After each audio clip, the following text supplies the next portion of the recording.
Hi, welcome to Save the Frogs Academy. My name is Dr. Kerry Kriger.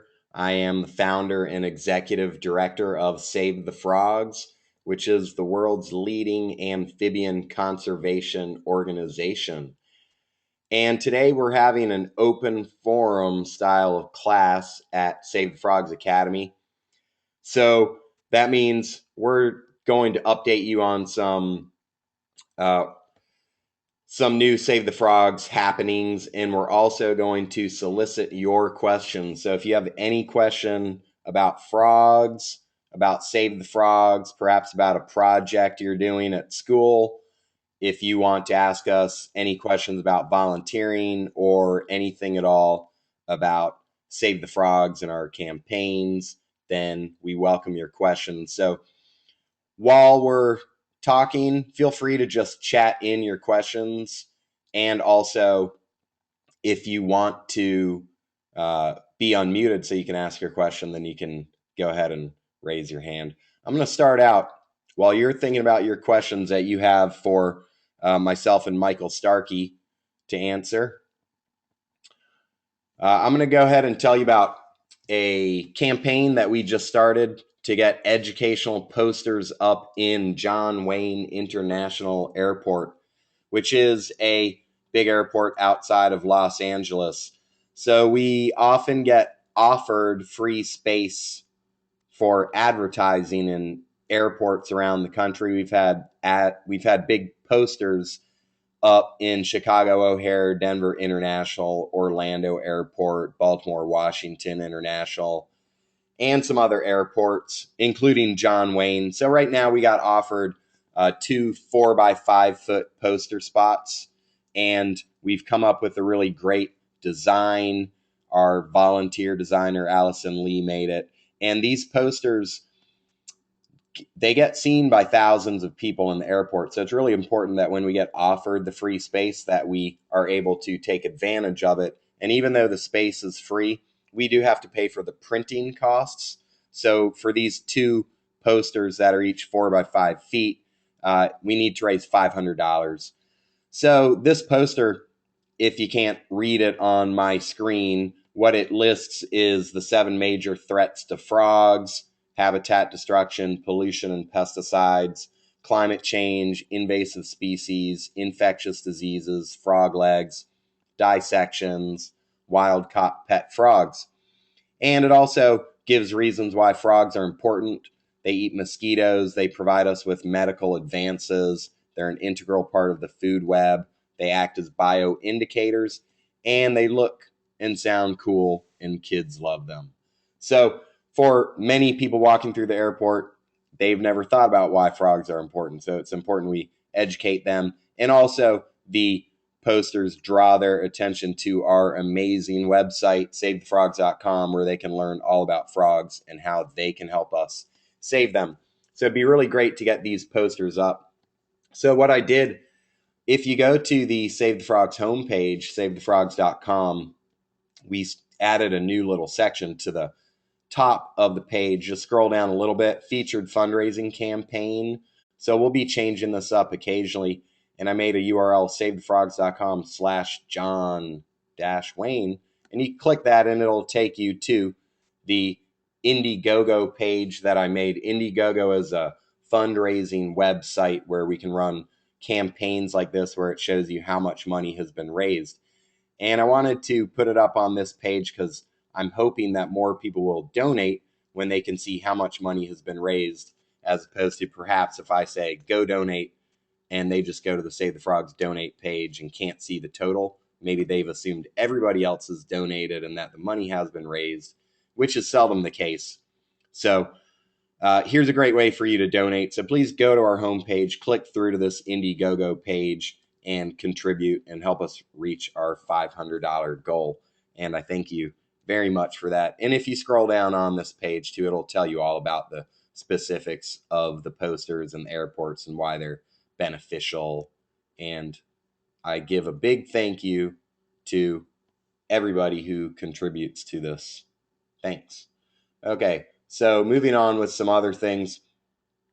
I updated the Save the Frogs Academy web page. So right at the top of our SaveTheFrogs.com, you can click Save the Frogs Academy or find it in the left sidebar or type in SaveTheFrogs.com/academy. And I updated it into three main pages. There's SaveTheFrogs.com/academy, which is the front page. And I put all the upcoming classes and registration info right on that front page so that when you land on the Academy page, it should be easy for you to look at upcoming classes and register. So I also made a separate page for videos of past classes. So every time a class happens, we can archive it on that page and you can go look at all the past classes that have happened, like the recent chytrid fungus class, and go get their YouTube videos. So on that note, also, well, let's see, the third page is I made an about page about Save the Frogs Academy, and you can find all kinds of info about Save the Frogs Academy on that page. So three main pages. And then also, importantly, is our YouTube site is growing rapidly. YouTube.com/SaveTheFrogs, or even easier, SaveTheFrogs.com/YouTube. And we've got about 30 hours of videos up there. So go check them out. All our Save the Frogs Academy classes get uploaded there. So we're uploading a couple hours worth of educational videos there every week. Okay, so we have some upcoming classes, Save the Frogs Academy, and this Wednesday, it'll be all about volunteering for Save the Frogs. So if you're interested in becoming a volunteer for Save the Frogs and helping out, or starting a chapter in your town or at your university, then please join us September 18th. September 22nd, we'll be talking all about our efforts in Ghana and what's happening to the frogs in Ghana, how you can help. September 25th, talking about the Sharp Park wetlands, which are being drained by the state of California, or sorry, the city of San Francisco, to make room for a golf course, killing endangered frogs in the process. We'll be talking about bullfrogs. And then we've got two classes coming up about the mountain yellow-legged frogs, which are critically endangered, and also a class on October 9th specifically for teachers. Okay, we've got a awesome Belize eco tour coming up in 2014. It'll be the second time Save the Frogs will have taken people like you to Belize to show you the rainforest and teach you about frogs and other wildlife. So right now I'm going to turn it over to Michael Starkey, Save the Frogs ecologist and chairman of our advisory committee, who likes to take people out looking for wildlife in Belize, and he's going to tell you all about it. So give me one moment while I turn the screen over to him.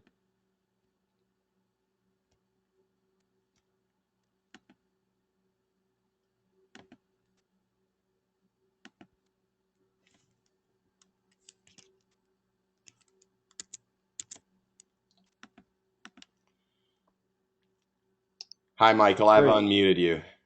great, Kerry. Thank you for that. So I can go ahead and just talk about. We're going to have another eco tour come 2014, but this last year, kind of wanted to give a recap, but just really quickly about what happened and what we did in Belize. And so we had about 17 people join us in Belize, and we got to tour quite a bit of the country. And so some of the first places that we went was the Tropical Education Center, which is located in southern Belize or central Belize, and it's a pine savanna kind of a forest type ecosystem. It's quite different than the tropical rainforest. This is actually pine trees. You don't think about pine trees when you think about Central America, but it's one of the first places we went. And there's quite a bit of wildlife, and so there's another group called Birds Beyond Borders or in Borders out there too. There's a lot of rare bird species that visit this area, but also there's different animals like Morlet's crocodiles, which are a critically endangered species of crocodilian in the country of Belize, and there happens to be a really good population right on site, so you get a chance to see some really cool crocodiles.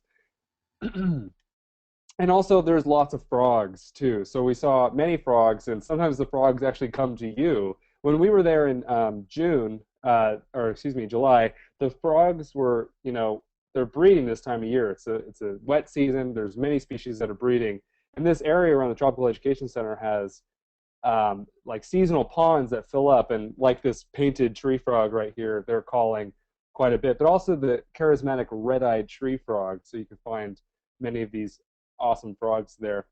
And then while we're there, also we get a tour of the Belize Zoo, which is the only zoo in Belize, and it's quite an amazing facility. And they give us a night tour. We get to meet some really amazing nocturnal animals at night, and get to see what this great zoo is doing for wildlife conservation in Belize.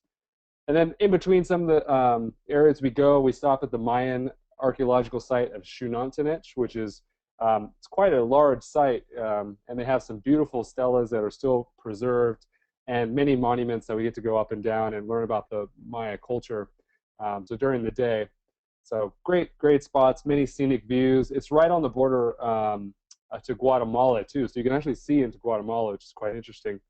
And the second place we end up going is Blue Creek, and aptly named because there is a large cave where an underground river flows out into this village called Blue Creek Village.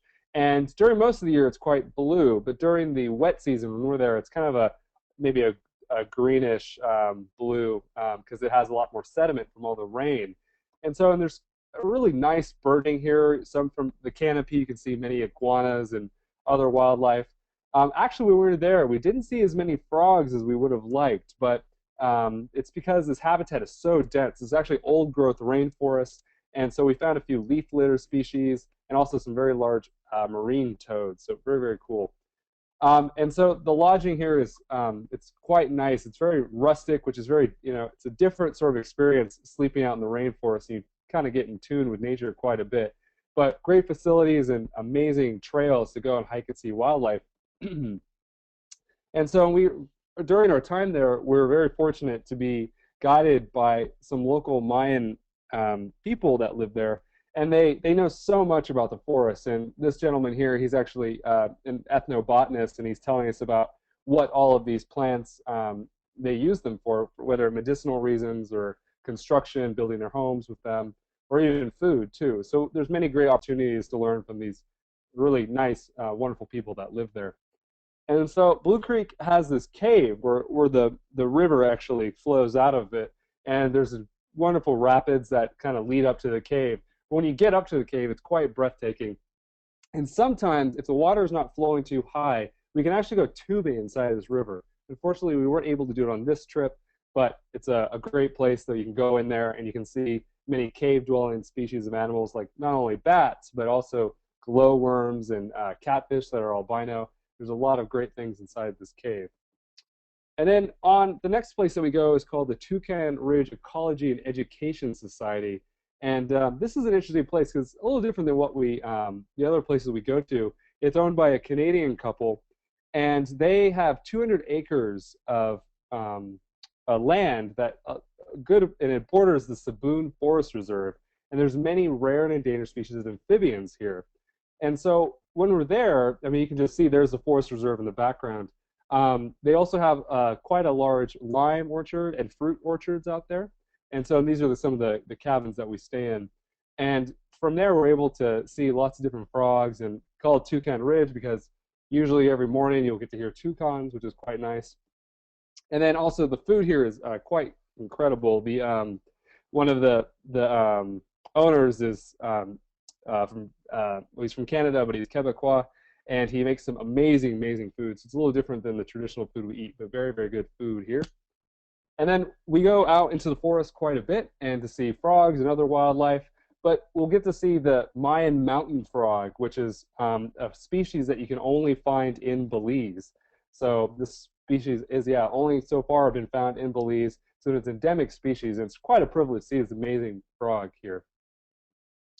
And then when we travel between sites, we go by bus, and sometimes wildlife again kind of comes right in front of you. And we actually stopped for this green vine snake that was crossing the road, and it caused quite a stir. And some local people came up and where, wow, what's that snake? What's that doing there? And there's quite an experience to show these people, because many people fear snakes, they fear frogs. There's an opportunity to tell them that these animals aren't dangerous. And so it's great. While we're there, it's a great way to connect, a few different cultures together and have that cultural experience. And then the last place we go to is Southwater Key, which is a 14-acre island off the coast of central Belize. And it's, yeah, very small, takes 10 minutes to walk from one end to the other. And we're on one part owned by International Zoological Expeditions. And the cabins are quite nice, and we have lots of beach time here. Go snorkeling, go out to some other little keys to go look at mangroves and other things like that. And again, we also have an opportunity to visit the Smithsonian Research Institution that's in a key right next to Southwater Key.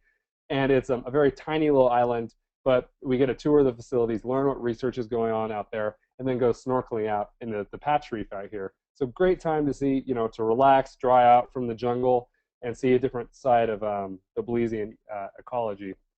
And then on the way out, sometimes we have the ability to go and stop by Manowar Key, which is where, on our way back to Belize City to fly out, there is a frigate bird and a brown booby colony, and you can see all these birds mating and nesting. And frigate birds are known, you can see in the photo, for their bright red pouches that they use to, call and attract a mate. Quite a spectacle if you've never seen it before. And so we pass by this and get to see these amazing birds as well. And so upcoming, we're going to be doing this trip again, and it's going to be the last week in June. So mark your calendars. We have it all up on the website at saythefrogs.com/ecotours. And we're hoping to have a full group. We're taking up to, I believe, 20 individuals, perhaps 21 if we can make it happen. And so we'd love everyone to come out and have a great time with us. And we're very positive we're going to have another great trip. So please tell your friends and spread the word about this amazing opportunity to see some very interesting frogs in a not traveled too often part of the world. So yeah, with that, Kerry, you have any other words to say about Belize? Can you tell us the dates again? The dates. So I think it's I have June to, 19th yes. to 28th. Yes, that is correct. Okay, June 19th to June 28th, 2014. So anybody out there who likes going to awesome rainforests and coral reefs and looking for frogs and other wildlife, it's a perfect trip for you. So thanks a lot, Michael. Yeah, thank you.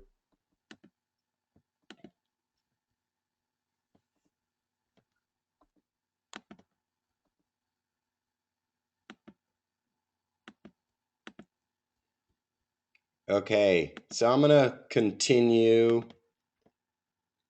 telling you about some upcoming events. And while I'm doing that, please send in your question if you have any question, and we'll get to your questions in 1 minute. Save the Frogs Art Contest is ending October 15th. So if you have awesome frog art that you've created or that's in your mind waiting to be created, go ahead and create it and submit it by October 15th. Save the Frogs Poetry Contest also coming to a close on October 15th. 6th annual Save the Frogs Day. Start planning now, April 26, 2014. Check out the savethefrogs.com/day webpage to learn how you can get involved. We depend on your support. We love your financial support. It makes all of our amphibian conservation efforts possible. So please donate. It's tax deductible if you're in the USA. And all the kids out there who love frogs will thank you. And the frogs will thank you, as will I. So let's get to your questions. Okay, so one question has come in about the flooding in Colorado. It's been flooding and it's been raining a whole lot in Colorado recently, and there's been a lot of flooding. So what's the impact of that on amphibians? And I'm not precisely sure about the situation in Colorado, but I know that a lot of Stream dwelling, well, first off, the only problem it's likely to cause would be for the stream dwelling species. That's all I can think of. And again, I don't know exactly what's going on in Colorado, how much habitat destruction there's been. But I think in general, if you're breeding in an ephemeral pool, which is just a small puddle basically, or if you're in a pond and it rains a lot, then everything's probably going to be okay. If you're in the stream, those streams experience huge changes in water volume that can scour the bottoms and send everything down towards the sea potentially. Now, a lot of tadpoles that are stream dwelling have mouth parts or habits that allow them to kind of hide from big water, which means they could potentially suction on to a rock or just get in an eddy, a place with low flow volume. So some tadpoles are prepared for it naturally. Also, it's September, and I'm guessing that frogs in Colorado are laying their eggs in the springtime, which would have been several months ago. So the eggs probably aren't there. So the eggs are not going to get washed away. And that's my basic thoughts on it without knowing more about, precisely the extent of the damage over there. Michael, if you have anything to add to that, raise your hand and I can unmute you. Otherwise, I'm going to move on and check out these other questions that are coming in. So there's one that refers to something I just heard about the other day, and it is, Dear Dr. Kriger, what do you think about de-extinction of species such as the gastric brooding frog? I personally think, I'm reading this, what the person says, that they think we have a scientific and moral obligation to try to restore species if human activity has driven it to extinction. So he's referring to something that I just saw a TED talk about, which is some scientists in Australia trying to revive the thylacine, the Tasmanian tiger, and also the gastric brooding frog, which there were two species of gastric brooding frogs that lived in Australia, and both went extinct, one around 1979 and one around 1985. I apologize for the background noise. So, yeah, they're trying to revive these species using DNA and cryogenics and some other things that I have not looked into what precisely they're doing or how much success they've had, which will be difficult to have success when they have to, they're just working with molecules. So, will they be successful? I'm not sure. But your question is more about if they could be successful, should we be doing it? And I guess it kind of, I wouldn't say that I'm morally opposed to it. If we drove them to extinction and we have some way to make them not be extinct, then yeah, I mean, that's initially in concept sounds all right to me. I guess the question is, how much of our time and money is going to be spent doing that lab work and going down that path? And I'm guessing from my 5.5 years of experience running Save the Frogs that for the amount that it's not worth it. It's as far as time, devoting our time and money to that in something that I'm just going to assume costs significantly more than Save the Frogs costs. If you just look at annual budgets, I bet that those projects, especially if they were to succeed, would cost many, many millions of dollars, which is a lot more than Save the Frogs currently spend. So what if we could instead make Save the Frogs 10 times larger and more effective, and our reach 10 times larger, and have 10 times many students and teachers out there and politicians and businesses working to protect frogs. I think that would be far more beneficial to society and likely to succeed on a global scale, because even if we bring frogs back, we still haven't brought their habitat back.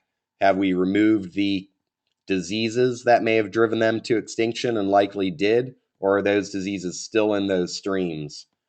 So I think it's always been my focus to get rid of the threats and change society rather than come up with some after the fact cure, which is unlikely to have much true effect. What if we had frogs out there jumping around, but there was no forest left, or all the water was polluted? That doesn't seem like, something we should really be mm, on the path to accomplish. Or let's go out there and change society and get rid of these threats so that we still have rainforests and we still have clear streams and we still have hopefully most or even all of the currently extant frog species, the frog species that are still around. So I hope that answered your question to some extent. I had not thought about this too much until your question came in. If there are any other questions, please send them in. Michael, if you have anything to add about anything, uh, raise your hand. And if anyone wants me to unmute them, raise their hand. And otherwise, we're going to call that a short Save the Frogs Academy class, open forum. And if you have any questions, if you're a YouTube viewer watching this and you have any questions you want us to answer at a future Save the Frogs class, go ahead and email us at contact@savethefrogs.com. And we don't have any more questions, so I'm going to end it. My name is Dr. Kerry Kriger. I'm the founder and executive director of Save the Frogs. Thanking you for supporting us and reminding you that you can go to the Save the Frogs homepage, scroll down just a little bit to this awesome poster that we're trying to get up in John Wayne International Airport outside Los Angeles, and you can contribute and help us meet our $500 goal. On that note, thanks a lot for helping Save the Frogs. Have a great day.